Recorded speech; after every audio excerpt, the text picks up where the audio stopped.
Hello दोस्तों, welcome to my channel. कैसे हैं आप सब? उम्मीद करते हैं आप बहुत बढ़िया होंगे। दोस्तों, मैं डॉक्टर देव और आज हम जिस टॉपिक को लेकर आप सबके साथ वीडियो साझा करने जा रहे हैं उसका नाम है व्हाट इज होम्योपैथी। तो दोस्तों, वीडियो में आगे बढ़े उससे पहले बता दें कि अगर आप चैनल में नए हो तो चैनल को सब्सक्राइब कर दें और साथ ही बेल आइकन को प्रेस कर दो ताकि होम्योपैथिक मेडिसिन से रिलेटेड वीडियो जैसे ही हम चैनल में अपलोड करें उसकी नोटिफिकेशन सबसे पहले आप तक पहुंचे।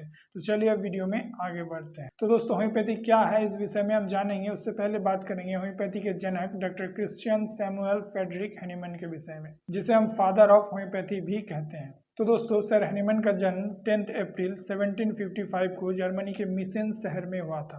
वो जिस घर में पैदा हुए थे उनका नाम था कोरनार हाउस। उनके पिता का नाम क्रिश्चियन गॉटफ्रेड हैनीमैन था और उनके माता का नाम जोहना क्रिश्चियन सेपिसन था।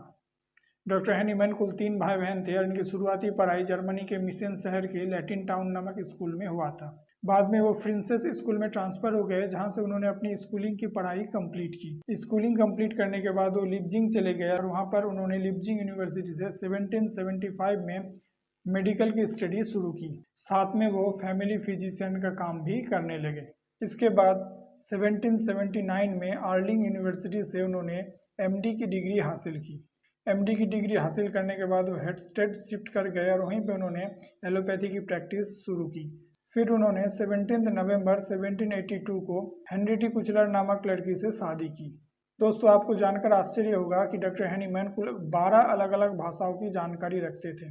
तो उन्होंने प्रैक्टिस के साथ साथ अपने इस ज्ञान का फायदा भी उठाना शुरू किया और इसके क्रम में उन्होंने अलग अलग भाषाओं में लिखी हुई मेडिकल की किताबों को जर्मन भाषाओं में ट्रांसलेट करने लगे। इसी ट्रांसलेट करने के क्रम में उनकी नज़र एक बुक पर पड़ी जिसका नाम था कूलेंस मैटेरियम इंडिका वॉल्यूम 2। इस बुक के राइटर थे डॉक्टर कूलेंस। उन्होंने इस बुक में कई तरह के मेडिसिन के विषय में विस्तार से व्याख्या किया था, जिसमें से एक मेडिसिन था पेरुवियन वर्क। पेरुवियन वर्क जो कि मलेरिया के उपचार के लिए बहुत ही उपयोगी मेडिसिन थे। तो इस मेडिसिन के विषय में व्याख्या करते हुए डॉक्टर कूलेंस कहते हैं कि जो कि पेरुवियन वर्क एक बहुत ही कड़वी मेडिसिन है, तो इस मेडिसिन का करवाहट ही मलेरिया बीमारी को ठीक करने के लिए बहुत ही उपयोगी मेडिसिन है। लेकिन डॉक्टर हैनीमैन उनके इस विचार से सहमत नहीं हुए, तो उन्होंने इस बुक को ट्रांसलेट करते वक्त फुटनोट में एक बात लिखी कि कोई भी मेडिसिन का टेस्ट किसी भी बीमारी को ठीक करने में उपयोगी साबित नहीं हो सकता है, या कोई और भी कारण होगा। उसके बाद उन्होंने इस मेडिसिन पर रिसर्च शुरू की। करीब 3-4 दिन तक उन्होंने इस मेडिसिन का प्रयोग खुद पर किया और उन्होंने ये देखा कि उनके शरीर में मलेरिया के सिम्टम्स आने लगे हैं। तो फिर उन्होंने थ्योरी दी, अगर कोई मेडिसिन हमारे शरीर में किसी बीमारी को ठीक कर सकता है तो वही मेडिसिन का इस्तेमाल स्वस्थ शरीर में करने पर वो मेडिसिन हमारे शरीर में उस बीमारी को प्रोड्यूस भी कर सकता है। इसके बाद उन्होंने कई अलग अलग मेडिसिन पर एक्सपेरिमेंट शुरू किया। करीब 6 साल तक एक्सपेरिमेंट करने के बाद उन्होंने होम्योपैथी को प्रोड्यूस किया। यानी उन्होंने 1970 में अपना एक्सपेरिमेंट शुरू किया और 1976 में उन्होंने दुनिया को होम्योपैथी दी।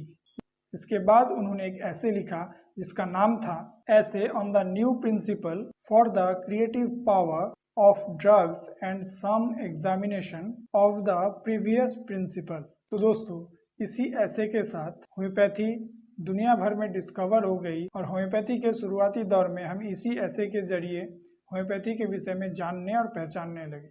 इस ऐसे को पब्लिश होने के बाद डॉक्टर हैनीमैन ने एलोपैथी की प्रैक्टिस छोड़कर होम्योपैथी की प्रैक्टिस शुरू की और फिर उन्होंने 1801 में बेलेडोना मेडिसिन के द्वारा स्कारलेट फीवर का प्री इन्वेंशन किया और इसके बाद 1810 से लेकर 1842 तक डॉक्टर हैनीमैन ने कई अलग अलग बुक लिखी ऑर्गेन मेडिसिन को लेकर।